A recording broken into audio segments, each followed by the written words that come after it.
Bonjour à tous, c'est David Delorme-Vert, bienvenue dans cette nouvelle vidéo.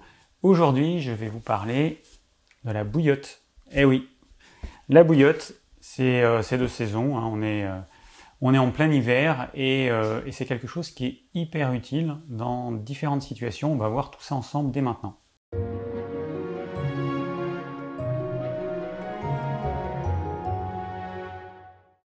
Alors une bouillotte, c'est quoi? Eh ben, c'est simplement un truc, donc ceux-là, ils sont en plastique. C'est des vieilles bouillottes. Voilà, c'est un petit truc en plastique dans lequel on met de l'eau chaude.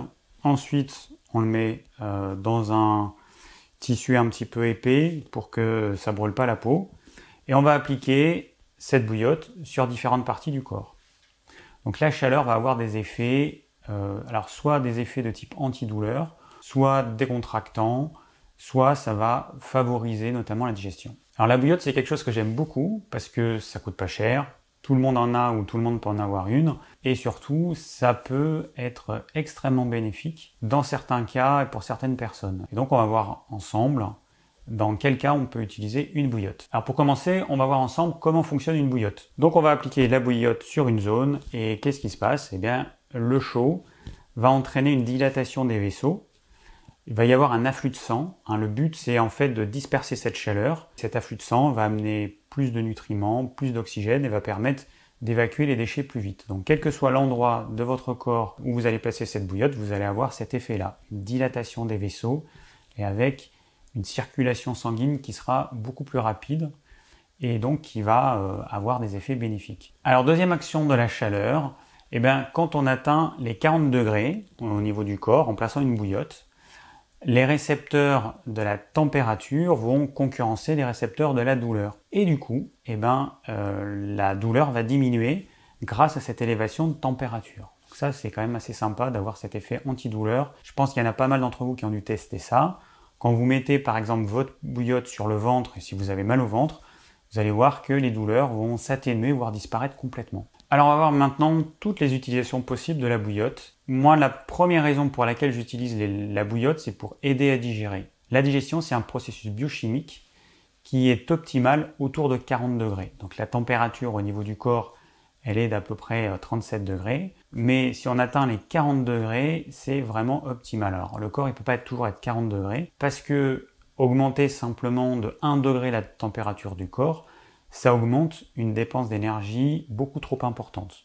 Le corps est capable de faire ça quand on est infecté par un microbe, donc il y a la fièvre qui va aider à empêcher le développement microbien, mais le corps ne peut pas faire ça tout le temps, sinon ce serait une dépense d'énergie inutile. Du coup, en utilisant la bouillotte, de façon locale, on va pouvoir augmenter la température et on va bénéficier des effets de cette température locale de à peu près 40 degrés, 40-42 degrés. Au niveau de la digestion, ça va énormément améliorer la digestion. Alors vous avez deux possibilités. Soit vous mettez la bouillotte au niveau de l'estomac. Donc je rappelle que l'estomac, il se trouve sur plutôt la partie gauche de la cage thoracique. Il est un peu en dessous des côtes. Hop, il remonte un petit peu au niveau du plexus solaire, il se situe ici. Ou alors vous pouvez mettre sur la partie droite au niveau du foie. Le foie il se trouve sur la partie droite, sous les côtes. C'est les deux endroits où on va placer la bouillotte.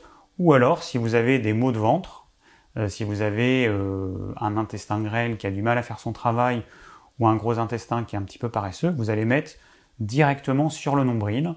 Et vous pouvez couvrir d'une serviette ou d'un tissu en laine, ce qui va permettre de garder la chaleur et de bien la diffuser sur toute la zone. Donc la bouillotte, elle va aider à digérer. Comme je l'ai souvent dit, il n'y a pas grand-chose qui aide à digérer. Il y a des gens qui pensent encore que boire de grandes quantités de tisane après le repas, ça va aider à digérer. Non, ça va absolument pas aider. Le chaud, il est bénéfique, mais boire une tisane, ça veut dire apporter beaucoup d'eau, et cette eau, si elle est en quantité trop importante, elle va diluer nos sucs digestifs, donc ce sera contre-productif. Alors que, au lieu de boire de la tisane bien chaude, alors vous pouvez boire une tasse de tisane, il n'y a aucun problème, mais il ne faut pas en boire en trop grande quantité. Vous buvez votre tasse de tisane bien chaude, mais ensuite vous allez appliquer cette bouillotte et vous pouvez l'appliquer pendant une demi-heure, une heure sur, par exemple, la zone de l'estomac, ce qui va vraiment accélérer la digestion. Le fait d'augmenter, de passer de, par exemple, de 37 à 40 degrés, ça peut faire gagner 1 heure ou 2 heures de temps de digestion. C'est énorme. Simplement parce que les réactions biochimiques vont se faire beaucoup plus vite à 40 degrés qu'à 37 degrés. Alors la bouillotte, lorsqu'elle est appliquée sur le foie, elle va faciliter le travail du foie. Le foie, il est traversé tous les jours par 2000-2500 litres de sang. Et le sang qui entre dans le foie, il est à peu près à 39 degrés. Et quand il ressort, il est à plus de 41 degrés. Donc le foie, c'est un organe hyper chaud. Et encore une fois, pour que cet organe soit maintenu à une température élevée, ça nous demande de l'énergie. Donc pour les tempéraments qui sont faibles, fragiles, fatigués, épuisés, le fait de mettre une bouillotte, ça va économiser de l'énergie, ou alors ça va permettre au foie d'être suffisamment chaud parce que ces personnes qui sont épuisées n'ont peut-être plus la capacité d'augmenter la température du foie de façon suffisante pour qu'il puisse faire un travail optimal. Donc la bouillotte, pour ces personnes-là, elle sera quasi indispensable. Et c'est vrai que moi je me rappelle que j'ai eu toute une période où j'étais dans un état physique assez lamentable, j'étais vraiment épuisé, et la bouillotte, elle était systématique pendant le repas et après le repas. Et c'est vrai, alors moi je vous invite à essayer, la bouillotte quand vous mangez, vous pouvez en mettre une sur le ventre et une sous les pieds, parce que ce qui est important, c'est de ne pas avoir froid pendant qu'on mange. Et du coup, les personnes qui ont les pieds froids, le fait de mettre une bouillotte au niveau des pieds et une autre au niveau du ventre, ça va être génial. Vous verrez, c'est au niveau du confort de digestion et puis même le plaisir de manger en ayant bien chaud aux pieds et bien chaud au ventre, c'est vraiment génial. Si vous n'avez qu'une bouillotte ou si vous pouvez mettre qu'une bouillotte, vous voyez si c'est plus agréable pour vous au niveau des pieds ou sur le ventre. Donc vous pouvez la mettre soit sur vos vêtements, si elle n'est pas trop chaude, vous la mettez sous votre pull par exemple. Et voilà, et puis c'est aussi simple que ça. C'est tellement simple, ça coûte tellement rien, et c'est pourtant tellement bénéfique que je ne vois pas pourquoi on s'en priverait. Alors ensuite, la bouillotte, elle peut être utilisée pour soulager les douleurs, notamment les douleurs au niveau du dos ou au niveau des cervicales. Donc là, alors il y a plusieurs façons de faire, hein. Si vous avez une bouillotte qui a déjà un tissu qui est suffisamment épais, vous pouvez la mettre directement sur la zone, sinon vous rajoutez une serviette ou un tissu en laine pour pas vous brûler la peau évidemment. L'idéal c'est que la température soit la plus chaude possible sans que ça vous brûle. Et vous allez garder votre bouillotte ou sur le bas du dos ou sur la nuque pendant une demi-heure, pendant 1 heure si vous pouvez, et vous allez voir que ça va vous soulager. Donc encore une fois, tout cet afflux de sang va permettre d'évacuer les toxines, d'apporter des nutriments, d'apporter de l'oxygène et de faire en sorte que la cause de cette tension, la cause de cette douleur disparaisse plus rapidement. Alors petite précision, la bouillotte elle n'est pas à utiliser quel que soit le type de problème. Donc quand on a une entorse, une élongation, une déchirure musculaire, une fracture, c'est plutôt du froid qu'il faut, hein, donc c'est pas du chaud. Donc voilà, la bouillotte c'est pas à utiliser systématiquement dans tous les cas. C'est plutôt du froid qu'il faut pour calmer l'inflammation. Et sinon, ça va gonfler, la douleur va empirer et ce sera très désagréable. Alors la bouillotte peut également nous aider à mieux dormir. Donc il faut savoir que la température du corps elle a tendance à diminuer à partir de 17h jusqu'à 5h du matin. Alors c'est à peu près, elle va diminuer d'à peu près 1 degré. Et par contre, il y a quelque chose qui peut nous empêcher de nous endormir, notamment, ce sont les pieds froids. Il y a beaucoup de personnes qui ont les pieds froids et la bouillotte va permettre de réchauffer les pieds sans réchauffer l'intégralité du corps. Parce que la solution quand on a les pieds froids, c'est pas de dormir dans une pièce trop chaude. L'idéal c'est de dormir dans une pièce fraîche. Idéalement ce serait autour de une quinzaine de degrés, 15-17 degrés maximum. La plupart des gens ont tendance à dormir dans des pièces beaucoup trop chaudes. Alors ils vont soit mal dormir, soit le sommeil il sera d'un peu moins bonne qualité. Donc dormez dans une pièce plutôt fraîche. Couvrez-vous un petit peu plus si vous en avez besoin. Et mettez la bouillotte au niveau des pieds pour vous réchauffer les pieds, ça va vous faciliter l'endormissement. Alors ce qui est valable pour les pieds, c'est aussi valable pour les mains. C'est vrai que quand on a les mains trop froides, encore une fois, ça peut entraver l'endormissement. Moi, ce que je fais souvent, c'est que je prends une bouillotte, je me la mets sur le ventre quand je me mets au lit, je me mets les mains dessus, ça me réchauffe le ventre, ça me réchauffe les mains, puis ensuite je l'enlève pour quand je vais dormir, quand je commence à m'endormir, je l'enlève. Et je me suis réchauffé et c'est largement suffisant pendant 10 minutes, un quart d'heure. Alors c'est suffisant pour moi. Pour d'autres personnes, il faudra avoir un temps d'exposition des mains ou des pieds beaucoup plus long. Moi, j'ai pas trop de problèmes au niveau des pieds, je me réchauffe assez vite. Pourtant, je suis d'un tempérament ayant tendance à avoir froid aux mains et froid aux pieds. Bon, avec la douche froide, avec toutes les choses que je fais, ça va beaucoup mieux. Mais il m'arrive parfois d'avoir froid, ou le soir, comme je me déplace en claquettes, voire pieds nus, et ben je peux avoir les pieds un peu froids parce que je les fais trop longtemps, le carrelage il est froid. Je peux avoir besoin d'une bouillotte quand même pour me réchauffer le soir, juste au moment où je veux m'endormir. Puis surtout que ma chambre elle est pas très chauffée. Le soir, notre chambre elle est quand on la chauffe, on arrive à obtenir 14-15 degrés maxi. Puis sinon, ça tombe dans la nuit. En ce moment, c'est autour de 10 degrés. Donc ça reste quand même assez frais. Mais bon, après, c'est une question d'habitude et moi, ça me gêne, mais absolument pas. Au contraire, je dors plutôt mieux dans ces conditions-là. Et quand je vais dans des appartements surchauffés, j'ai énormément de mal, même en dormant quasiment à poil, j'ai énormément de mal à bien dormir parce qu'il fait beaucoup trop chaud. Un appartement dans lequel il fait 20 degrés, enfin dans une chambre dans laquelle il fait 20 degrés, c'est beaucoup trop chaud pour moi maintenant. Alors il y a une autre utilisation de la bouillotte qui est de calmer les personnes qui sont anxieuses. Comment on fait? Eh bien, vous allez placer la bouillotte sur votre plexus solaire, juste ici, pendant le temps qu'il faut, hein, encore une fois, le temps dont vous avez besoin. Ça peut être un quart d'heure, ça peut être une demi-heure, ça peut être une heure, c'est à vous de voir. Vous allez voir que ça va vous calmer, ça va vous détendre, ça va apaiser vos tensions. Alors moi, évidemment, je ne suis pas concerné par ce que je vais dire, mais la bouillotte, elle peut aider les femmes qui ont des douleurs durant leur cycle. Donc à ce moment-là, vous allez l'appliquer sur le ventre, sur le bas-ventre, et encore une fois, la chaleur va jouer son rôle, et elle va permettre de faire diminuer, ou alors de faire disparaître complètement les douleurs, donc par l'action que ça a sur le bas-ventre, sur le muscle utérin, voilà. Donc la bouillotte, pour les femmes qui ont des douleurs prémenstruelles, c'est très efficace. Alors juste une petite chose, pour les personnes qui ont des douleurs durant leur cycle, il y a quelque chose qui fonctionne très bien, c'est l'huile d'onagre. Donc nous on vend sur notre site degiform.fr, je vous mets le lien de toute façon dans la description. On vend une huile d'onagre française de qualité vraiment exceptionnelle. Et cette huile a vraiment une capacité à diminuer, voire à supprimer complètement les douleurs liées au cycle. Donc ça ne marche pas dans 100% des cas, de toute façon il y a absolument rien qui va marcher dans 100% des cas, mais vu à quel point c'est efficace, je recommande aux femmes qui ont des douleurs durant leurs règles de tester l'huile d'onagre.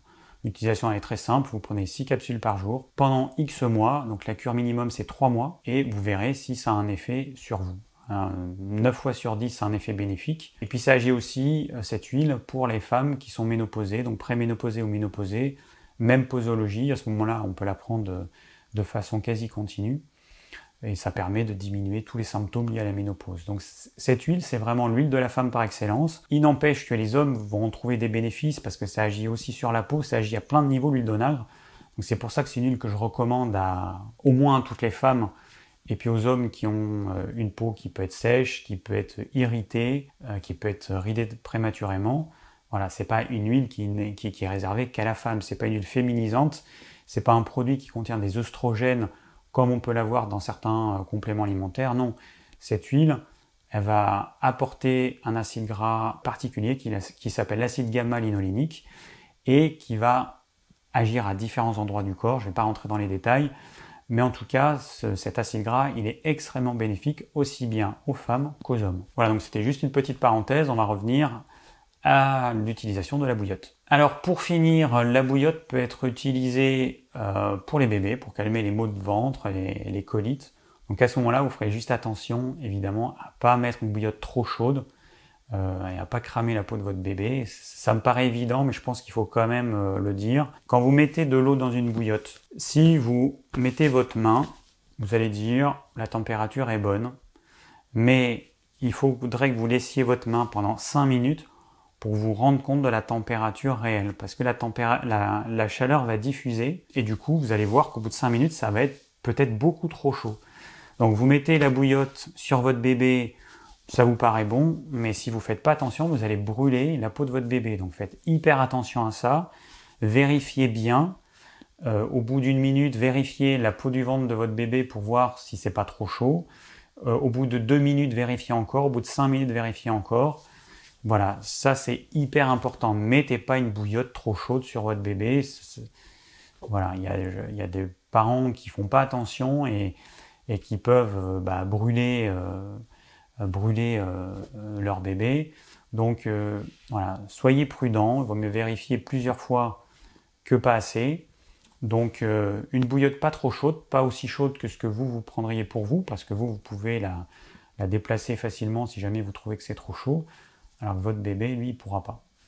Donc vous allez la placer sur le ventre, avec un petit linge par-dessus, une petite couverture en laine, et vous allez la laisser une demi-heure, 1 heure, vous verrez, le temps que ça soulage les douleurs de ventre de votre bébé. Alors ensuite, on va voir les différents types de bouillottes. Il existe des bouillottes électriques, des bouillottes à l'eau, moi c'est ce que j'utilise, des bouillottes avec des graines ou des choses qu'on va faire chauffer. Alors moi je préfère la bouillotte à l'eau parce que je trouve que c'est plus facile, on peut l'utiliser n'importe où. Le four à micro-ondes, je suis vraiment pas pour. C'est un truc qui est pratique, mais c'est pas parce que c'est pratique que c'est bien. Donc le four à micro-ondes, moi je l'ai balancé depuis déjà plus de 20 ans. Ensuite, les bouillottes électriques, c'est pareil, ça a beau être pratique, je suis contre. Il va y avoir un champ électromagnétique sur vous. Les personnes les plus sensibles, ça va leur poser des problèmes, les moins sensibles ne sentiront rien. Mais l'eau, en plus l'eau elle a des vertus, elle est capable d'absorber certaines choses, donc certains rayonnements, hein. Peut-être qu'il y a des ondes négatives qui vont émaner de la zone et qui vont être absorbées par cette eau. Donc l'eau pour moi c'est vraiment l'idéal. Du coup je recommande ce type de bouillotte. Après vous pouvez tester d'autres bouillottes, mais pour moi ça reste quand même ce qui est le moins cher, le plus pratique, et je sais que dans toutes les situations je pourrais utiliser ma bouillotte. La bouillotte, celle-là je sais même pas quel âge elle a au moins 10 ans. Il y a des fois des bouillottes, le bouchon je sais pas, mais il est de mauvaise qualité et au bout d'un moment donné il se casse, donc ça peut se casser ici là, à force de tourner, ou le pas de vis, à force de serrer, à un moment donné le pas de vis il s'abîme et puis vous finissez par tourner dans le vide. Bon, si vous faites attention, si vous ne serrez pas comme un bourrin, normalement votre bouillotte vous allez pouvoir la garder très longtemps. Donc après vous pouvez mettre différents types de tissus. Vous pouvez, pour les personnes qui font un peu de couture, vous pouvez vous faire des petites housses différentes. Bon, moi c'est pas des housses que j'ai faites, mais je pourrais en faire quelques-unes. Voilà, donc en conclusion, la bouillotte, si vous n'en avez pas encore une, je vous invite à acheter une bouillotte parce que le jour où vous aurez mal au ventre, le jour où vous aurez une digestion laborieuse, vous aurez une douleur au niveau de la nuque, une douleur dans le bas du dos, vous serez bien content d'avoir votre bouillotte. Je l'ai pas dit, mais la bouillotte, ça peut être aussi utilisé pour les douleurs rhumatismales. Donc vous allez mettre la bouillotte sur la zone qui vous fait mal et vous allez voir que ça va vous soulager. Merci d'avoir suivi cette vidéo. J'espère qu'elle vous aura plu et qu'elle vous aura permis de comprendre que la bouillotte est vraiment quelque chose d'indispensable à avoir chez soi. Si vous avez des questions, n'hésitez pas à les laisser en commentaire. Je vous rappelle que dans la description de cette vidéo et toutes les vidéos, vous avez le plan de la vidéo, vous avez tout un tas d'autres informations. Pour les personnes qui désirent recevoir mes conseils pour une alimentation saine, le lien est également dans la description. Depuis peu, chaque vidéo que je publie existe également sur podcast, donc iTunes, Spotify, Deezer, et également sur Podbean, donc le lien est dans la description. Et je vous dis à très bientôt pour de nouvelles vidéos.